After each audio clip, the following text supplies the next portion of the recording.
la Ravance venait de renverser un gâteau licorne à 3 étages devant 30 inconnus au regard. Fix est la nouvelle fiancée de son ex, avant d'ouvrir brusquement la porte la plus proche et de foncer droit dans la nuit. Les joues en feu, la porte ne se referma pas violemment derrière elle. Quelqu'un la retenait. Elle jeta à peine un coup d'œil en arrière, marmonnant un merci tout en se précipitant sur le trottoir. Ses talons claquant trop fort dans l'air calme du quartier chic de Manhattan. Le vent frais lui gifla le visage, un contraste bienvenu avec la chaleur qui lui montait au cou. « Soirée difficile » demanda une voix grave derrière elle. Elle se figea. L'homme qui tenait la porte n'était certainement pas l'un des invités. Il était grand, les épaules larges, vêtu d'un costume noir sur mesure qui coûtait probablement plus cher que son loyer. Sa mâchoire semblait avoir été sculptée par quelqu'un de très en colère et de très précis. Ses yeux, sombres et impénétrables, l'observaient avec une pointe de curiosité. Alara cligna des yeux. Qu'est-ce qui m'a trahi? Le glaçage dans mes cheveux ou le fait que j'ai failli décapiter un flamant rose en peluche qui servait de centre de table? Un coin de sa bouche tressaillit. Les deux. Elle expira entre le rire et le gémissement en passant une main dans ses boucles. Mon Dieu! J'aurais dû rester à la maison à regarder des rediffusions. Pourquoi ne l'avez-vous pas fait? Elle lui lança un regard. Parce que ma meilleure amie m'a promis que ce serait une soirée tranquille et que mon ex ne serait pas là. Spoilé, il était là, avec sa fiancée, qui, apparemment, ne croit ni au soutien-gorge ni aux limites. Il eut un petit rire. J'en conclus que vous n'êtes pas leur plus grande fan. Je ne cherche même pas à entrer dans la compétition. Il sortit complètement, laissant la porte se refermer derrière lui. Besoin d'un transport? Ou vous comptez errer dans les rues de Sort en talons de 12 centimètres et en robe de soirée, couverte de glaçage arc-en-ciel? Elle hésita. Le jaugeant du regard, vous proposez toujours des transports aux femmes qui fuient des soirées désastreuses? Il sourit à peine. Seulement à celles qui font une sortie pareille. Ça va aller, dit-elle en brandissant son téléphone. Je vais appeler une voiture. Il hocha la tête et recula, les mains dans les poches. Comme vous voulez. La voiture mit une éternité à arriver. Pendant ce temps, elle essaya de ne pas lui jeter des coups d'œil. Mais il restait là, sans rentrer à l'intérieur. Sans s'éloigner. Il attendait, tout simplement. Vous n'êtes pas obligé de rester, dit-elle finalement. Je sais. Je ne veux pas me faire agresser ou quoi que ce soit. Je sais. Elle pencha la tête. Alors pourquoi êtes-vous encore là? Parce que je n'aime pas l'idée que vous restiez seul dans le noir après une soirée comme celle-là. Alara cligna des yeux. D'accord, la chevalerie. Drôle de façon de se la jouer, mais merci. Il eut un rire grave. Je suis XANDR Whitmo. Elle le fixa. Attendez. Whitmo. Le fameux Whitmo. Il haussa un sourcil. Il y en a un autre. Vous êtes le PDG de Whitmore Holdings. Coupable. Son cerveau cala. Vous êtes en couverture de Forbes. Vous valez des milliards. Je n'aime pas commencer par ça, mais oui. Il y avait quelque chose d'étrangement normal dans sa façon de le dire. Pas d'arrogance. Pas de ton suffisant. Pourquoi étiez-vous à cette soirée? Demanda-t-elle. Je n'y étais pas. Elle cligna des yeux. Alors pourquoi teniez-vous la porte? J'avais rendez-vous avec quelqu'un de l'autre côté de la rue. Je vous ai vu débouler avec l'air d'être sur le point de commettre un incendie criminel et je me suis dit que vous pourriez avoir besoin d'un coup de main. Pour la première fois de la soirée, elle rit. D'un rire franc et entier. La voiture arriva enfin. Elle ouvrit la portière, puis s'arrêta. Merci de ne pas avoir été bizarre. Il pencha la tête. Je peux te revoir? Elle cligna des yeux. Quoi? Tu es drôle et authentique. Je ne rencontre pas beaucoup de gens comme ça. Elle hésita. Était-ce la vraie vie? Je n'ai pas vraiment le profil pour sortir avec un milliardaire, dit-elle en désignant sa robe couverte de glaçage. Il sourit. C'est exactement pour ça que je te le demande. Elle se mordit la lèvre. D'accord, très bien. Un café, c'est tout. Marché conclu. Il sortit une élégante carte de visite noire avec un nom et un numéro bossé. En argent. Appelle-moi. Ou pas. Mais j'espère que tu le feras. Elle l'a pris en montant dans la voiture. Bonne nuit, monsieur Whitmore. Bonne nuit, mademoiselle Vance. La portière se referma, alors que la voiture s'éloignait. Alara fixa la carte dans sa main. Il n'appellera certainement pas, pensa-t-elle. Mais Xander Whitmore fut plus qu'appelé, il se manifesta encore et encore. Et la fois suivante où ils se virent, ce ne fut pas pour un café. Ce fut pour un dîner dans un restaurant sur le toit à Tribka, où la table n'avait pas de menu et où le champagne était servi dans des flûtes en cristal. Tu n'étais pas obligé de faire les choses en grande, dit-elle en admirant la vue sur la ville. Je le voulais. Elle haussa un sourcil. Tu fais toujours ça? Non, dit-il simplement. Tu es différente. Et, d'une manière ou d'une autre, elle le crut. Ils parlèrent pendant des heures. De tout. De rien. Il la questionna sur son travail du design en freelance, actuellement au ralenti. Elle l'interrogea sur le sien. Il dirigeait un empire d'1 milliard de dollars et, d'une manière ou d'une autre, ne la faisait pas se sentir petite. Il riait de ses blagues. Elle remettait en question ses opinions. Il lui commanda un dessert sans lui demander ce qu'elle voulait. Et, d'une manière ou d'une autre, il choisit exactement la bonne chose. À la fin de la soirée, il la raccompagna jusqu'à un SUV noir qui attendait au bord du trottoir. « Merci, dit-elle de nouveau, ne sachant plus combien de fois elle l'avait dit. De rien. Elle prit une inspiration. Tout ça semble fou. Oui, dit-il. C'est vrai. Mais je n'ai pas envie que ça s'arrête. Il s'approcha. Alors ne le fais pas. Et puis il l'embrassa. Pas de manière précipitée, pas de manière ostentatoire. Juste un baiser chaleureux, profond, réel. Ses mains glissèrent sur sa poitrine, et ses bras s'enroulèrent autour de sa taille. Et le monde s'arrêta. Quand ils se séparèrent, elle était à bout de souffle. C'était, oui, dit-il de nouveau, la voix basse, c'était ça. Et à la Ravance, qui était sortie d'une soirée gênante en pensant que la nuit ne pouvait pas être pire, réalisa soudain que c'était peut-être le début de quelque chose de bien meilleur. Alara ajusta la lanière de son grand sac fourre-tout et sortit de l'ascenseur dans le rôle « sol » de marbre de Whitmore Holdings. La réceptionniste lui fit un signe de tête poli, mais dès qu'elle prononça son nom, les yeux de la femme s'écarquillèrent légèrement et elle attrapa le téléphone. « Alara Vance est ici pour Monsieur Whitmore. » Alara redressa son blasé. Elle ne s'était pas attendue à l'appel de l'assistante d'X ANDR2 jours plus tôt, et elle ne s'était certainement pas attendue à l'invitation pour un poste de consultante sur une campagne de rebranding pour l'une de leurs plus grandes filiales. Ce n'était pas juste une réunion, c'était une chance de relancer sa carrière de désigné freelance, qui s'éteignait lentement depuis la fin de son dernier contrat. Elle avait passé les 48 dernières heures à éplucher les documents qu'il lui avait envoyés, à esquisser des concepts et à remettre en question chaque choix de police. Les portes de l'ascenseur s'ouvrirent de nouveau quelques minutes plus tard, et une femme élégamment vêtue lui fit signe d'avancer. « Il vous attend dans la salle de conférence. » Dès qu'Alara entra, elle remarqua la longue table en verre, la vue panoramique sur Midtown. Et Xandé, appuyé contre le bord de la table, dans un costume bleu marine foncé sans cravate, les manches négligemment retroussées sur ses avant-bras. « Je n'étais pas sûr si ce serait toi ou ton équipe, dit-elle en posant son portfolio. On ne va pas te refiler à quelqu'un d'autre, dit-il. C'est toi que j'ai demandé. » Elle le regarda. « Pourquoi? Tu as mieux compris la mission que tous les autres que nous avons interviewés. Et tu n'essaies pas d'impressionner les gens. C'est rare, » il désigna l'une des chaises. Elle s'assit, sortant ses croquis et ses maquettes. « J'ai passé la moitié de la nuit à travailler là-dessus. Si je commence à divaguer, tu as ce droit de me lancer quelque chose. Je prends le risque. » Alors qu'elle expliquait son concept, redéfinir une marque de soins de luxe en mêlant un design épuré à des tons chauds et naturels, il écouta sans l'interrompre. Sa concentration n'était totale, ses questions pointues mais réfléchies. Quand elle eut terminé, il se pencha en arrière. « C'est bon, vraiment bon. » Elle cligna des yeux. « Tu ne dis pas ça juste pour me faire plaisir? Je ne fais pas dans l'assistanat, dit-il. Si c'était nul, je te le dirais. » D'accord, mais je m'attendais quand même à être poliment congédié et raccompagné à la sortie. Il eut un rire discret. Je ne fais pas non plus dans les congédiements polis. Elle ferma son portfolio. Alors, qu'est-ce qui se passe maintenant? Tu commences lundi, contrôle créatif total. Contrat temporaire, mais renouvelable. Je n'ai pas dit oui, tu le feras, dit-il. Me serait-ce que pour prouver que tu peux réussir un projet de cette envergure? Elle plissa les yeux. Tu me lances un défi? Je parie sur toi. Elle le fixa, ne sachant que répondre. Après un instant, elle se leva. Alors je suppose qu'on se voit lundi. Alors qu'elle se tournait pour partir, il l'appela par son nom. Elle s'arrêta sur le seuil. Encore un dîner, dit-il. Demain? Elle hésita. Tu continues de demander comme si de rien n'était. C'est important. Mais je demande quand même. Elle croisa son regard. J'y réfléchirai. Cette nuit-là, Alara était assise dans son appartement, les jambes repliées sous elle, à fixer le plafond. L'invitation à dîner tournait en boucle dans sa tête, mêlée à la façon dont il l'avait regardée pendant la réunion, comme s'il voyait à travers sa nervosité et son incertitude. Le matin, elle avait pris sa décision. Elle portait une simple robe noire et ses bottes préférées, sans se soucier de paraître tape à l'œil. Quand elle arriva au restaurant qu'il avait choisi, une ancienne bibliothèque reconvertie nichée dans un coin tranquille du West Village, il était déjà là, debout à côté d'une table éclairée à la bougie. « Tu es venu, dit-il. » Oui. Il lui tint sa chaise. Elle s'assit. Pas de menu, pas de serveur qui planait.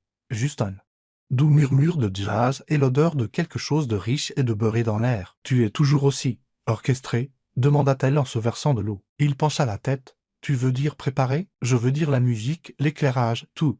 On dirait que tu planifies ta vie à la seconde près. » C'est le cas. Habituellement. Qu'est-ce qui change ça? Il croisa son regard. Toi. Alara se pencha en arrière, me sachant que répondre. Je ne sais pas quoi faire d'une réponse comme ça. Tu n'as rien à faire. Je suis juste honnête. Elle but une gorgée d'eau, ayant besoin d'une seconde. Je n'ai pas l'habitude de ça. De quoi? Que quelqu'un comme toi s'intéresse à quelqu'un comme moi. Il fronça les sourcils. Quelqu'un comme toi, j'ai eu du mal à joindre les deux bouts avec des contrats en freelance, parfois. Je sautais un loyer pour payer des abonnements à des logiciels. Je ne crie pas vraiment pas haut. Couple en puissance, il se pencha. La voix basse, je ne cherche pas un miroir de moi-même. Je veux quelqu'un qui me défie. Qui ne se soucie pas des gros titres. Elle baissa les yeux sur la nappe blanche. Ses doigts effleurant le bord. C'est une belle chose à dire. Ce n'est pas juste beau. C'est vrai. Le dîner se déroula dans un flou de bouchées parfaites et d'histoires qu'elle n'avait racontées à personne depuis des années. Il la questionna sur son enfance, ses livres préférés. Pourquoi elle détestait les ascenseurs mais aimait les orages. Quand ils partirent, il la raccompagna jusqu'au coin de la rue. On se voit lundi, dit-il. Elle hocha la tête. Oui, il se pencha. Juste assez pour qu'elle sente le frôlement de son souffle près de sa joue. Mais il me l'embrassa.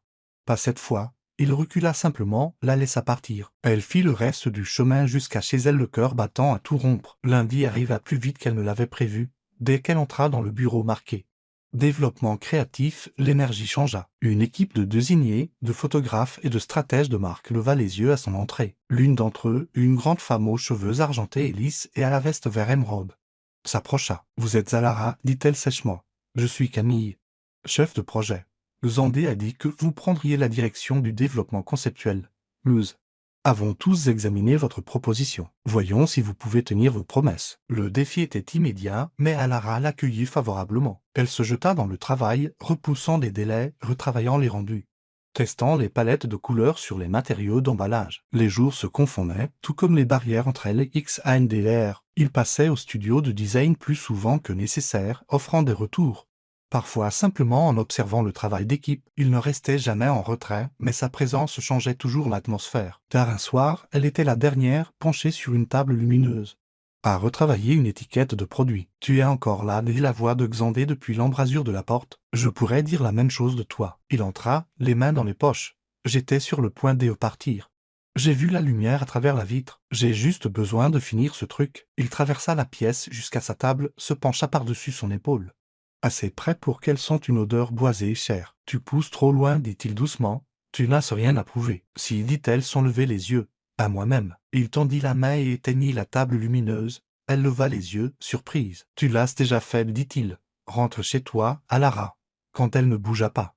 Il ajouta « Ou laisse-moi te raccompagner. » Elle hésita, puis hocha la tête. Dans la voiture, le silence entre eux était facile, confortable. Devant son immeuble, il ne sortit pas. Mais juste avant qu'elle ne descende sur le trottoir, il dit « Je veux voir où ça nous mène. » Elle s'arrêta. « Seul toi et moi ?» Elle serra plus fort la poignée de la portière. « Alors ne dis pas ça si tu ne le penses pas. » Je ne dis jamais rien que je ne pense pas. Et pour la première fois, elle le crut sans avoir besoin de demander pourquoi. La deuxième semaine, Alara avait mémorisé la façon dont le soleil filtrait à travers les baies vitrées du studio de design vers 4 heures de l'après-midi. Elle savait qui buvait du café noir, qui préférait le thé vert, et qui partait toujours plus tôt pour aller chercher son enfant au ballet.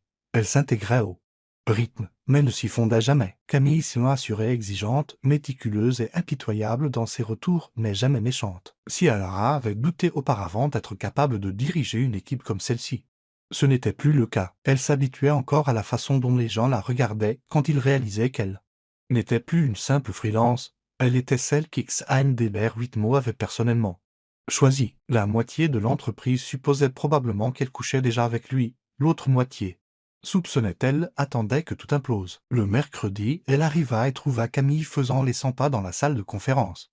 Une mise en page imprimée dans une main et un téléphone pressé contre son oreille. Alara eut à peine le temps de poser son sac avant que Camille ne lui fasse signe d'entrer. « Nous avons un problème, » dit-elle en raccrochant.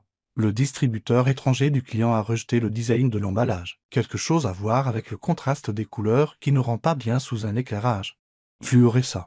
Ils veulent une nouvelle maquette pour vendredi. Alara ne broncha pas. On va arranger ça. Camille lui tendit la maquette. J'ai déjà dit à XANDR que tu prendrais les choses en main. À 6 heures ce soir-là, le bureau s'était vidé. Alara resta, les yeux brûlants, ajustant les codes couleurs et testant des variantes sous différentes simulations d'éclairage. Elle n'entendit pas les pas derrière elle jusqu'à ce qu'une tasse d'espresso fumante soit posée à côté de son ordinateur portable. « Tu as besoin de carburant » dit XANDR en tirant une chaise à côté d'elle. Elle jeta un coup d'œil à l'écran. « Camille t'a déjà mise au courant ?»« Oui, mais je voulais voir comment tu gérais la situation. » Alara prit la tasse, reconnaissante. « C'est un imprévu, mais pas une catastrophe. Tu es calme sous la pression, dit-il. J'aime ça. J'ai appris très tôt à ne pas paniquer quand les choses tournent mal. Ça n'aide pas le travail, et ça n'aide certainement pas les gens autour de toi. Il l'étudia un instant.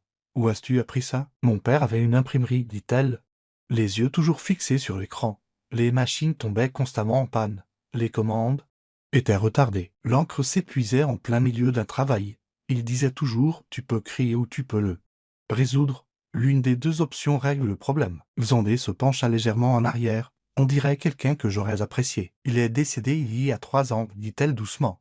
Crise cardiaque. Soudaine. Je suis désolé. Elle hocha la tête, clignant une fois des yeux.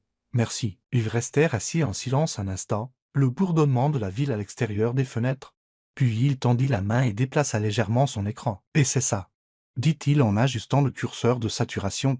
Ça ne compromettra pas les couleurs de la marque. Mais ça ressortira mieux sous une lumière froide. Elle essaya l'ajustement, puis se rassit pendant que la maquette se rafraîchissait. C'est en fait brillant. J'ai étudié la théorie des couleurs à l'université.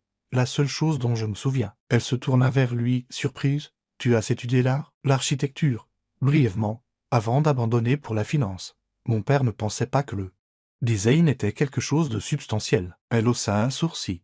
Et maintenant, tu diriges une entreprise qui vend des soins de luxe dans des emballages que tu viens d'aider à redessiner. Un coin de sa bouche se souleva. La vie est drôle, parfois. Le lendemain matin, elle arriva tôt pour finaliser les nouvelles maquettes. En traversant le hall, le gardien de sécurité lui tendit une fine enveloppe noire. Son nom était écrit à la main à l'encre dorée. À l'intérieur se trouvait une seule carte. Dîner, 20 heures. Porte quelque chose qui te donne un sentiment de puissance. X. Elle la fixa un instant, puis la glissa dans son sac et continua son chemin. La journée passa dans un tourbillon d'appels clients, de retour et de révision de mise en page. Quand elle regarda enfin l'heure, il était 6h30. Elle hésita à annuler. Mais quelque chose l'arrêta. Pas une obligation, pas de la curiosité. C'était la façon dont il l'écoutait toujours, comme si elle était la seule personne dans la pièce. La voiture arriva à 19h45. Pas une limousine, pas une berline. Juste un élégant SUV noir aux vitres teinté et un chauffeur qui connaissait son nom. Le restaurant ne ressemblait en rien au bar sur le toit ou à la bibliothèque reconvertie. Celui-ci était caché derrière une porte sans nom à l'arrière d'une librairie. À l'intérieur, il n'y avait que des banquettes en velours et la lueur ambrée des bougies. Tu as trouvé l'endroit, dit Xandé en se levant alors qu'on la conduisait à la table. Tu as un faible pour les entrées secrètes. J'aime les endroits qui ne crient pas pour se faire remarquer. Elle portait une combinaison bleu nuit avec un décolleté plongeant et des épaules marquées.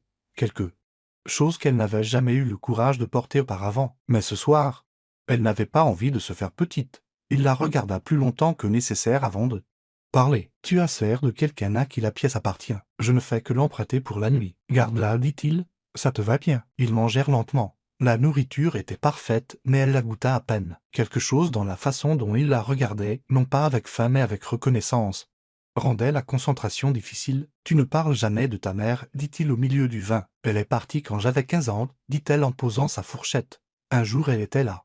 Le lendemain disparut. Pas de mots, juste un message vocal disant qu'elle ne pouvait pas rester. Il ne parla pas. Attendit simplement. J'ai gardé beaucoup de colère en moi pendant longtemps. Mais j'ai fini par réaliser qu'elle partait depuis des années. Elle a juste fini le travail, ce jour-là. La voix d'XANDR était basse. Ce genre d'abandon ne disparaît pas. Non. Mais ça finit par ne plus tout contrôler. Ou du moins, ça cesse d'être la première chose à laquelle je pense quand quelqu'un s'approche trop. Il n'essaya pas de prendre sa main, n'offrit pas de réconfort, il laissa simplement cela planer.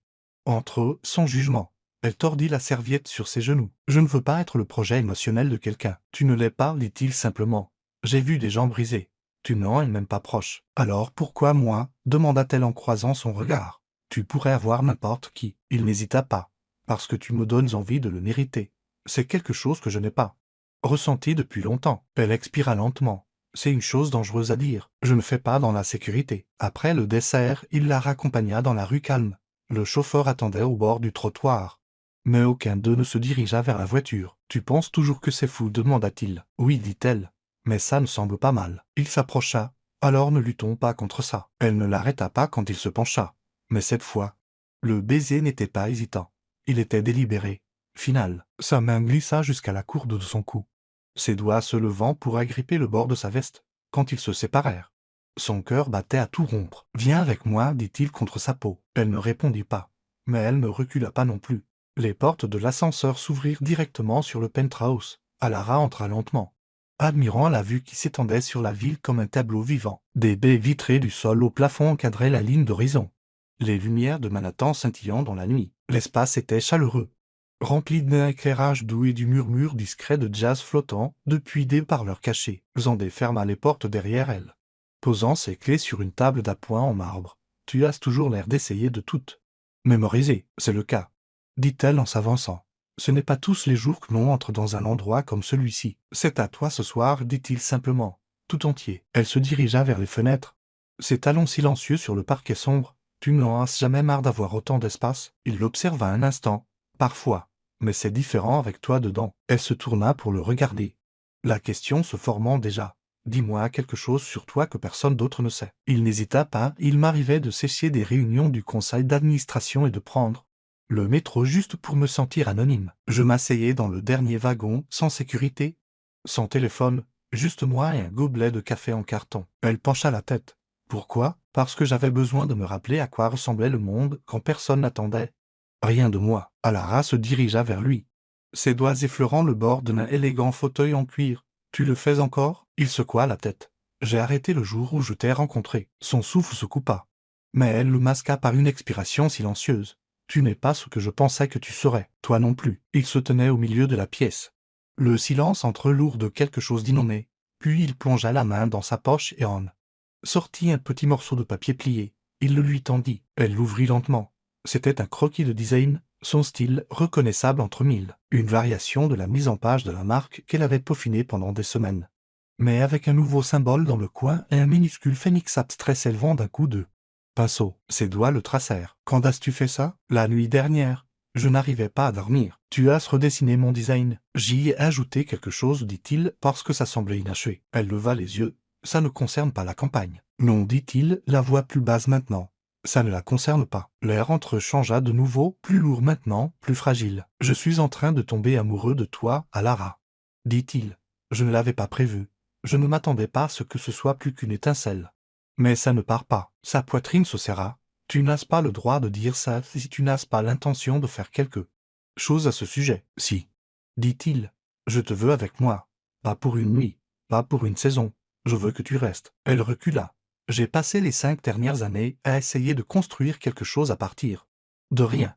Je ne peux pas être la fille qui se laisse emporter et oublie qui elle est. Je ne te demanderai pas d'oublier, dit-il, mais je te demanderai de laisser quelqu'un se tenir à tes côtés pendant que tu construis. » Elle baissa les yeux sur le croquis, puis le plia soigneusement et le glissa dans son sac. « J'ai besoin de savoir que ce n'est pas juste un engouement, que tu ne vas pas te réveiller un jour et décider que je ne m'intègre pas à ton monde. »« J'ai déjà décidé, dit-il. Tu ne fais pas que t'intégrer, tu le transformes. » Les mots la touchèrent profondément. Elle ne répondit pas tout de suite. Il combla la distance entre eux. « Laisse-moi te le prouver. »« Comment ? » ?»« Demain soir, il y a un gala pour la fondation de l'entreprise. Viens avec moi, pas comme une invitée, comme ma compagne. » Elle hésita. « Ce n'est pas une petite étape, c'est la seule qui compte. » Elle le regarda, puis hocha la tête une fois. « D'accord, mais je ne porterai rien que tu choisisses. » Marché conclu, dit-il, et pour la première fois de la nuit, la tension se brisa. Le lendemain soir, la ville scintillait sous une pluie de printemps. Alara se tenait en haut des marches du musée, la pierre glissante sous ses talons. Elle portait une robe de satin noir avec un dos nu plongeant. Ses cheveux étaient relevés en un chignon qui révélait la courbe délicate de son cou. Un voiturier ouvrit la portière de la voiture à côté d'elle. Xandé en sortit dans un smoking bleu, nuit taillé à la perfection. Il s'arrêta en la voyant. « Rappelle-moi d'annuler le reste de la soirée, dit-il, parce que rien n'éclipsera cette robe. » Elle lui offrit sa main et il la prit sans hésitation. À l'intérieur, le gala était tout ce à quoi elle s'était attendue. Lustre en cristal, tour de champagne et une mer de sourires étudiés. Mais quand Xandé la guida à travers la foule, tous les yeux les suivirent. Au centre de la salle de bal se trouvait un podium entouré de caméras, de presse et de membres du conseil d'administration. Le nom de XNDPR figurait déjà sur le programme de la soirée comme dernier orateur. Quand il monta au micro, un silence se fit dans la salle. « Ce soir, il n'est pas question d'héritage. » Commença-t-il, « il n'est pas question d'argent ou de gros titres. Il s'agit de ce que nous choisissons de construire quand les lumières sont éteintes et que les applaudissements s'estompent. » Alara se tenait au bord de la scène, le cœur battant à tout rompre. « J'ai passé de nombreuses années à bâtir un empire, » continua-t-il, « mais rien de tout cela n'a de sens si je n'ai pas quelqu'un qui voit les fissures et qui reste quand même. » Il la regarda directement. Cette année, notre fondation investit dans des créateurs indépendants. Des gens qui transforment le rien en quelque chose chaque jour. Des gens comme Alara Vance. Un murmure parcourut la foule. Son souffle se coupa. Elle n'est pas seulement la directrice créative derrière notre rebranding le plus réussi. Elle est la raison pour laquelle je me suis souvenu de ce que signifie construire quelque chose. Avec du cœur, il quitta le podium et se dirigea vers elle. La foule s'écartant comme la mer, tu es sorti d'une soirée en pensant que la nuit était gâchée. J'ai tenu une porte en pensant que je ne te reverrais jamais. Il s'arrêta devant elle. Mais, nous voilà, et je ne veux plus un seul jour sans toi. Elle le fixa. Stupéfaite, il plongea la main dans sa veste et en sortit une petite boîte de velours. Pas une bague, mais à l'intérieur se trouvait le symbole du phénix qu'elle avait dessiné. Maintenant coulé en or blanc sur une délicate chaîne. Quoi que nous construisions, dit-il, construisons-le ensemble. Elle prit la boîte avec des doigts tremblants. La salle avait disparu. Le bruit, les gens. Les lumières, plus rien ne comptait. Elle s'avança. Enroula ses bras autour de son cou et murmura « Tu as tenu la porte. Je l'ai franchie. Je ne ferai pas marche arrière. » Il l'embrassa comme si le monde venait d'être reconnecté, quelque part derrière eux. Des applaudissements éclatèrent. Mais Alara ne les entendit pas. Elle avait déjà trouvé la seule chose qui valait la peine d'être écoutée. Xandé remuait le risotto lui-même, les manches retroussées au-dessus des coudes. Pieds nus dans l'immense cuisine de son penthouse, Alara était appuyée contre l'îlot de marbre, le regardant avec une expression qu'elle n'avait jamais eue auparavant, douce, sans défense, et encore légèrement abasourdie. « Tu sais, je n'aurais jamais imaginé que tu savais cuisiner. Je sais faire plus que signer des contrats et ruiner les gens en négociation. » Charmant, le taquina-t-elle. Je me suis dit que tu avais mérité quelque chose de vrai après ces dernières semaines. Tu tournes sur les réserves. Elle fit jouer la délicate chaîne à son cou. Le pendentif du phénix captant la lumière. Tu as remarqué. Je vois tout quand il s'agit de toi. Elle se tut. L'odeur de citron et d'herbe remplissait l'espace entre eux. J'ai toujours l'impression d'attendre que quelque chose s'effondre, comme si c'était trop beau. Il servit le risotto et pesa une assiette devant elle. Alors rendons-le assez réel pour arrêter d'attendre. Elle haussa un sourcil. Ça ressemble dangereusement à une demande en mariage. Il soutint son regard. Dirais-tu non si ce n'en était une? Son souffle se coupa.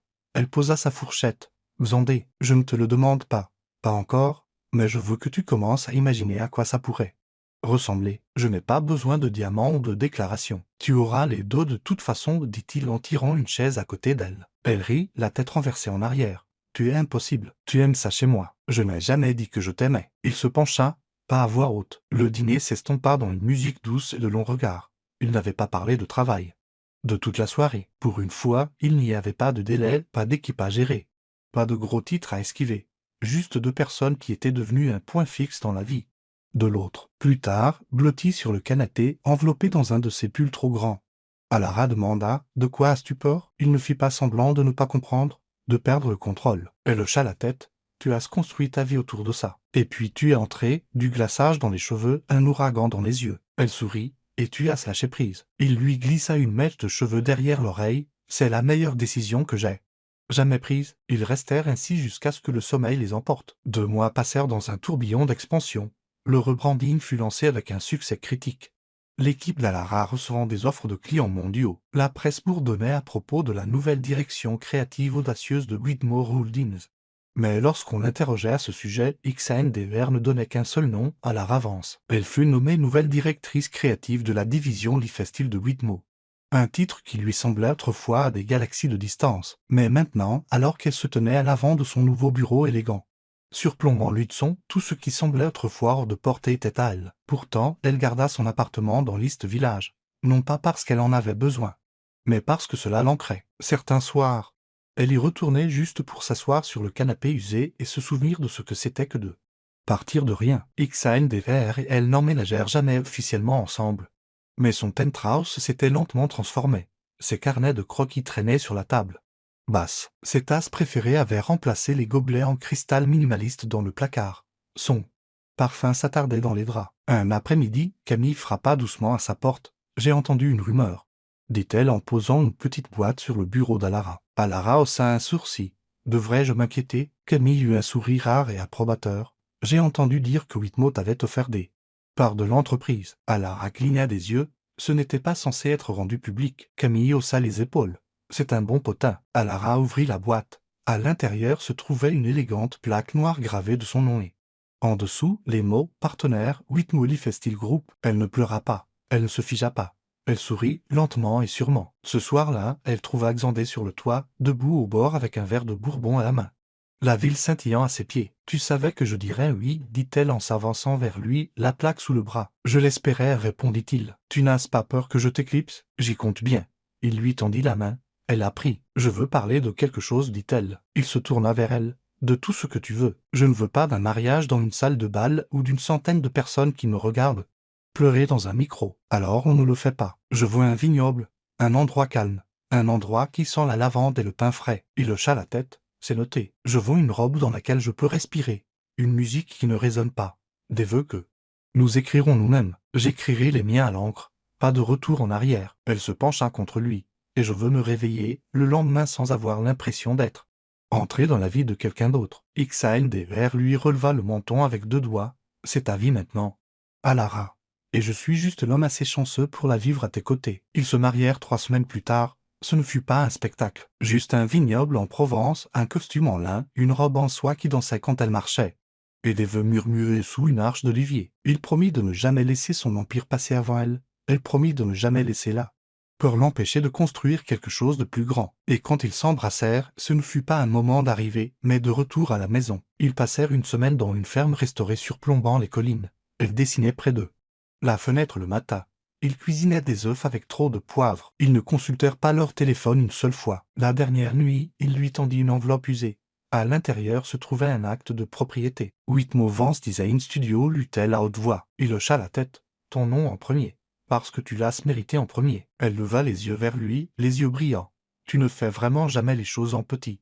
N'est-ce pas? »« Je fais une chose en petit, dit-il en la serrant dans ses bras. »« Quoi? Ma patience? Alors épouse-moi de nouveau chaque année. Tiens le rythme. » Elle l'embrassa, longuement et lentement. « Je le ferai. » Et elle le fit, chaque année, chaque fois, encore et encore. Jusqu'à ce que le monde oublie qui avait construit quoi en premier et ne se souvienne que d'eux. L'empire qu'ils avaient bâti ensemble.